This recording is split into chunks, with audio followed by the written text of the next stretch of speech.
اچھا جی، اگلا سوال یہ ہے کہ کیا کھڑے ہو کر پانی پینا یا کھانا کھانا جو ہے یہ طریقہ کیسا ہے، اور کیا یہ کافروں کا طریقہ ہے؟ کافروں کا طریقہ پہلے ہوتا تھا، ہماری ویڈیوز کے بعد اب مسلمانوں کا طریقہ بن چکا ہے. ہاں جی، آپ کو پتا ہے وہ 2014 میں جب اسلام آباد میں ایک دھرنا چل رہا تھا پولیٹیکل جماعت کی طرف سے، اس دوران ڈاکٹر طاہر القادری صاحب بھی اس دھرنے میں شامل تھے. تو ڈاکٹر طاہر القادری صاحب دوائی استعمال کرتے تھے نا، تو اب تقریر کے دوران کوئی دوائی آ گئی یا ان کا گلا پکڑا ہوا تھا، کوئی وہ ساشے گھول کے یا جوشاندہ کسی نے دے دیا، تو وہ کھڑے ہو کے نا یوں پی رہے تھے. 2-3 بار جب انہوں نے پیا نا، تو ایک دن انہوں نے تقریر میں ان کو خیال آیا کہ میرے مرید کیا سوچتے ہوں گے کہ کھڑے ہو کے پانی پینا تو گناہ کا کام ہے، تو ہمارے پیر صاحب بھی کھڑے ہو کے پی رہے. تو انہوں نے کہا یہ میں جو پی رہا ہوں نا یہ سنت ہے. ہاں سر، میرے تو گل آئے گی تو پھر میں سنت دساں گا، ورنہ پوری دنیا کو کہانی مسلمانوں نے یہی کرائی ہوئی ہے کہ کھڑے ہو کے پانی پینا گناہ ہے، کھانا کھانا گناہ ہے، کافروں کا طریقہ ہے. ایون اس کو چھوڑ دیں، کرسی میز پہ بیٹھنے کے بارے میں احمد بریلوی صاحب کا فتویٰ ہے کہ یہ انگریزوں کی مشابہت ہے. کرسی میز پہ بیٹھنا، چمچوں سے کھانا، پتہ نہیں یہ مطلب کیا کہا رہے ہیں یہ لوگ. اچھا، تو وہ انہوں نے پھر کہا کہ نہیں یہ تو سنت ہے، اور انہوں نے کہا جی مولا علی بھی کھڑے ہو کے پانی پیا کرتے تھے. بس انہوں نے تو خیر اتنا بتایا، میں آپ کو پوری حدیث بتاتا ہوں. صحیح بخاری میں یہ حدیث موجود ہے کہ مولا علی رضی اللہ تعالیٰ عنہ علیہ السلام جب یعنی امیر المومنین بنے تو ظاہر ہے انہوں نے دارالخلافہ کوفے میں شفٹ کر لیا تھا. تو آپ کی عادت تھی کہ آپ زور سے لے کے مغرب تک نا نمازوں کے اوقات کے لیے مصلی پہ آتے تھے، اس کے بعد ممبر پہ چڑھ کے لوگوں کو مسائل سکھایا کرتے تھے دین کے. ایون لوگ تابعین آ کے وضو کا طریقہ بھی سیکھا کرتے تھے، بالکل بیسک چیزیں بھی. تو مولا علی علیہ السلام نے ایک دن یعنی وہ اپنے مسائل زور کے بعد بیان کر رہے تھے، اس دوران وضو کر کے بتایا لوگوں کو، وضو کا طریقہ سکھایا. اور اس کے بعد جب وضو کا جو پانی بچ گیا تھا نا، اس کو کھڑے ہو کر پیا، اور فرمایا کہ میں نے کھڑے ہو کے پانی اس لیے پیا ہے کیونکہ میں نے کوفے میں لوگوں کو دیکھا ہے کہ وہ کھڑے ہو کے پانی پینے کو معیوب سمجھتے ہیں، جبکہ میں نے نبی صلی اللہ علیہ وآلہ وسلم کو خود کھڑے ہو کے پانی پیتے ہوئے دیکھا ہے. اچھا وہ سر زمزم نہیں تھا، اس میں بھی مولویوں نے نا پاک چھوڑ دی. انہوں نے کہا جی وضو کا بچا ہوا کھڑے ہو کے پی سکتے ہیں، عام حالت میں نہیں پی سکتے. یہ گورے کو جب بتائیں گے نا تو وہ تو آپ کے اوپر ہنسے گا، آپ کا مرید تو چپ کر جائے گا، وہ پوچھے گا یہ کون سا طریقہ ہے بھائی، پانی تو پانی ہے. چلے زمزم کو آپ نے لادا کر لیا، بخاری مسلم میں یہ حدیث موجود ہے کہ نبی علیہ السلام نے زمزم کو کھڑے ہو کے پیا. ہمارے نزدیک تو وہ دلیل بھی کھڑے ہو کے لیے کافی تھی. زمزم بیٹھ کے بھی پی سکتے ہیں، زمزم کھڑے ہو کے بھی، دونوں سنت طریقے ہیں. مولا علی نے اس میں فرمایا کہ تم معیوب سمجھتے ہو کھڑے ہو کے پانی پینے کو، کیٹاگوریکل مینشن کیا. آپ نے یہ نہیں کہا کہ وضو کا بچا ہوا پینے کو، آپ نے کیٹاگوریکل بتایا کہ نبی علیہ السلام نے کھڑے ہو کے پانی پیا ہے. اور اس کی سپورٹ میں ایک اور حدیث ہے ترمذی اور ابو داؤد میں، بڑی رکت انگیز حدیث ہے جی. ایک صحابی کہتے ہیں نبی علیہ السلام میرے گھر تشریف لائے تو میرے گھر میں ایک کونے میں مشکیزہ لٹکا ہوا تھا. پرانے زمانے میں مشکیزوں میں نا پانی سٹور کرتے تھے، اس کے آگے انہوں نے 2-3 اس کے منہ بھی بنائے ہوتے تھے. اچھا، تو کہتے ہیں نبی علیہ السلام نے نا وہ منہ پکڑ کے نا ایک تو اس میں سے پانی یوں کر کے پیا. کہتے ہیں میں حضور کو دیکھ رہا تھا. اس صحابی کا نام ہے کبشہ رضی اللہ تعالیٰ عنہ علیہ السلام. کہتے ہیں میں نے نظر رکھی ہوئی تھی، جیسے حضور فارغ ہوئے نا وہ میں نے منہ کا حصہ کاٹ کے نا اپنے پاس تبرکن رکھ لیا. مشکیزے کا منہ کاٹ کے انہوں نے تبرکن رکھ لیا کہ نبی علیہ السلام نے اس سے پانی پیا تھا. یہ ترمذی اور ابو داؤد کے اندر حدیث موجود ہے. اس میں بھی الفاظ ہے کہ نبی علیہ السلام نے کھڑے ہو کر مشکیزے سے پانی پیا. اس میں تو زمزم ہے ہی نہیں ہے، تو نبی علیہ السلام خود کھڑے ہو کے پی لیتے تھے. پھر جامعہ ترمذی اور ابو داؤد کے اندر حدیث موجود ہے کہ نبی علیہ السلام کے زمانے میں عبداللہ بن عمر کہتے ہیں ہم کھڑے ہو کے کھانا بھی کھاتے تھے اور پانی بھی پیتے تھے آپ کے سامنے. اور یہ وہ تابعین کو بتا رہے ہیں، کیونکہ جب کوئی بتاتا ہے کہ اس زمانے میں تو اس کا مطلب ہے کوئی ناسخ و منسوخ والا چکر ہی نہیں ہے.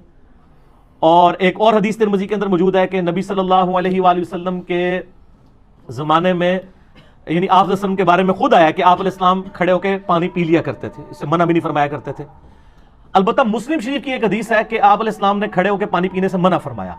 اور ایک اور حدیث ہے مسلم شریف کی کہ جو شخص کھڑے ہو کر پانی پیے تو وہ کیا کرتے ہیں، اس حدیث سے لوگ پلی لیتے ہیں، تو وہ حدیث منسوخ ہے. اس لیے مشکات میں آپ یہ دیکھیں گے نا حدیثیں ساری کٹھی ہیں، اس کے بعد وہ منسوخی والی حدیث ہے، یہ حدیث منسوخ ہے. آج کی ڈیٹ میں یہ منسوخ ہو چکا ہے، یعنی نبی علیہ السلام کا جو منع فرمانا تھا وہ منسوخ ہے. آپ نے خود کر کے بتایا، صحابہ کرام نے، عام صحابہ نہیں، امیر المومنین سیدنا علی نے، حضرت ابو بکر عمر عثمان تک بھی اگر کوئی حدیث چھپی ہوئی تھی تو حضرت علی کو تو پتہ ہی ہوگی نا، وہ تو ساروں کے ساتھ رہے. مولا علی نے اگر صحیح بخاری میں آتا ہے کھڑے ہو کے پانی پیا ہے تو پھر بات تو کلیئر ہوگی کہ کھڑے ہو کے پانی پینا اور کھانا کھانا یہ سنت ہے، یہ خلاف سنت نہیں، کافروں کا طریقہ نہیں ہے. اذان شروع ہو گئی ہے مغرب کی، اذان کا جواب دیں انشاءاللہ، باقی کوسچن آنسر سیشن کا سلسلہ اذان مغرب کے وقفے کے بعد انشاءاللہ. ہاں جی جناب، اذان مغرب کے وقفے کے بعد علمی و تحقیقی مجلس نمبر 39 میں آج 2 دسمبر 2018 کو سنڈے کے دن بقیہ کے کوسچن آنسر سیشنز کا سلسلہ شروع کرتے ہیں انشاءاللہ اگلے سوالات جی. جی اگلا سوال یہ ہے کہ پانی کو 3 سانس میں پینے کا طریقہ جو ہے وہ بیان کر دیں، کیونکہ آج کل ایک ویڈیو آئی ہوئی ہے کسی صاحب کی، تو وہ ایک گھونٹ جو ہے وہ غالباً 1-1.5 منٹ کے اندر پی رہے ہیں اور سانس بہت ان کو جو ہے نا وہ پھولتا ہے. تو وہ کہہ رہے ہیں کہ یہ اصل طریقہ ہے اندر جو ہے نا وہ، وغیرہ دنیا کا ہر بندہ جو پانی پی رہا ہے سنت طریقے کے مطابق بھی، تو اصل میں تو وہ پانی کا جو آپ کا اس کے دوران سانس آتا ہے تو وہ اندر جا رہا ہے. تو یہ پانی پینے کا طریقہ ذرا نہیں بیان اندر کر دیں. کیا ہے وہ کیا کہہ رہے ہیں گلاس کے اندر؟ وہ کہہ رہے ہیں جب آپ اس طرح گٹا گٹ پیتے ہیں تو اصل میں وہ آپ کا سانس بھی اندر جا رہا ہے. نہیں اس طرح نہیں ہے، پتہ نہیں ان کو کس نے یہ پڑھا دیا ہے. دیکھیں جی صحیح بخاری اور مسلم میں حدیث ہے نبی علیہ السلام یعنی 3 سانس کے اندر پانی پیا کرتے تھے. پانی کے آغاز میں بسم اللہ الرحمن الرحیم اور اینڈ پہ الحمدللہ. یہ تو سنت تواتر کے ساتھ چل رہی ہے. مسلم شریف کے الفاظ ہیں کہ 3 سانس پانی پینے کے دوران 3 سانس لیا کرتے تھے نبی علیہ السلام. تو وہ یہ ہے کہ آپ یعنی پانی پیا، سانس لیا برتن ہٹا کے، پھر دوسری بار پیا، پھر سانس لیا، پھر تیسری بار پیا، پھر سانس لیا، پھر چوتھی بار پیا. یہ بھی درست ہوگا، یا تیسرا سانس اینڈ پہ لے لیں وہ بھی درست ہوگا.